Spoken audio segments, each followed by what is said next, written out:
શિયાળામાં ઠંડી પગમાં જ કેમ વધારે લાગે છે?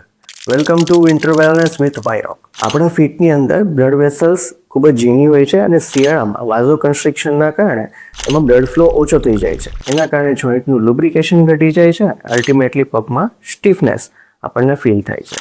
તો આનાથી બચવા માટે આપણે શું કરી શકીએ? ફર્સ્ટ છે કીપ યોર ફીટ વાર્મ, એટલે કે પગમાં થર્મલ સોક્સ અથવા તો યોગ્ય કોટન સોક્સ પહેરી રાખવા જોઈએ. બીજું છે સપોર્ટિવ સોફ્ટ ફૂટવેર, એટલે કે તમારા પગને યોગ્ય એવા સોફ્ટ ઇન્સોલવાળા અને યોગ્ય એન્કલ સપોર્ટવાળા શૂઝ હંમેશા શિયાળામાં પહેરી રાખવા જોઈએ. થર્ડ છે જેન્ટલ એન્કલ મૂવમેન્ટ, એટલે કે દિવસમાં દર 2-3 કલાકે એન્કલ મૂવમેન્ટ કરતા રહેવું જોઈએ અને આપણા કાફ મસલને સ્ટ્રેચ કરતા રહેવું જોઈએ કે જેથી કરીને આપણા ફૂટનું બ્લડ સર્ક્યુલેશન જળવાઈ રહે. ફોર્થ છે એવોઇડ ડાયરેક્ટ કોલ્ડ ફ્લોર, એટલે કે પગમાં આપણે કોઈ બી સ્લીપર અથવા તો સોક હંમેશા ઇન્ડોર પણ પહેરી રહેવા જોઈએ.